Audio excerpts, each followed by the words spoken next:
یہاں پہ ریسیشن آ رہی ہے؟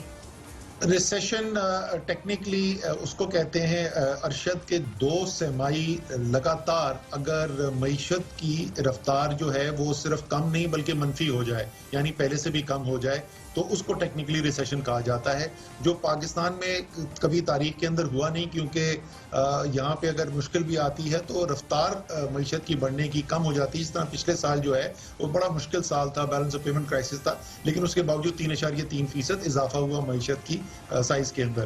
لیکن اس وقت جو صورتحال ہے، میں نے جیسے آپ کو بتایا کہ جو نان ایگریکلچر اکانومی ہے، اگر اس کا 1/3 سے 40% جو ہے اس میں کمی آ جائے تو اس جو سرمائی جو ابھی چل رہی ہے اپریل سے جون تک کی، اس میں تو تقریباً واضح نظر آ رہا ہے کہ ہمارا جو نیگیٹو ہوگا، ہمارا منفی ہوگا گروتھ جو ہے معیشت کی، اور اگر اگلے 2 ماہ 3 ماہ جو ہیں اس کے اندر حالات بہتری کی طرف ہمیں جاتے ہوئے نہیں نظر آتے تو یہ خدشہ یقیناً ہے کہ یہ 6 ماہ کے عرصے کے اندر یا 2 سہمائی لگاتار اگر ہمارا منفی رہ گیا تو پاکستان پہلی دفعہ ایک ریسیشن کی صورتحال بھی دیکھ سکتا ہے۔ دیکھیں، مسئلہ یہ نہیں کہ کرونا وائرس کی وجہ سے معیشت پر بہت برا اثر پڑے گا اور خدا نہ خواستہ ہم ریسیشن کی طرف چلے جائیں گے۔ المیہ تو یہ کہ معیشت ایسے وقت میں گر رہی ہے جب معیشت کو سنبھالنے والے دماغ ہی موجود نہیں ہیں۔ جن لوگوں نے چلتی چلاتی معیشت تباہ کر دی، ان سے اس بات کی توقع کیسے کی جا سکتی ہے کہ وہ اس کرائسس سے نمٹ سکیں گے جو اس سے بھی بڑا ہے۔ دنیا بھر میں اکانومی اپ اینڈ ڈاؤن ہوتی ہے۔ یہ کچھ سال پہلے پوری دنیا ریسیشن کا شکار ہوئی تھی، تو بھی پاکستان اس ریسیشن سے زیادہ متاثر نہیں ہوا تھا۔ اکثر ملکوں کو اس وقت بیل آؤٹ پیکیج لینا پڑا۔ دبئی، یونان کی اکانومی آلموسٹ تباہ ہوئی تو انہیں بڑے بڑے بیل آؤٹ پیکیج لینا پڑے۔ پورا یورپ اس سے متاثر ہوا، امریکہ متاثر ہوا۔ تو اس وقت دنیا اس بات پر حیران تھی کہ پاکستان ریسیشن سے کیسے بچا رہا۔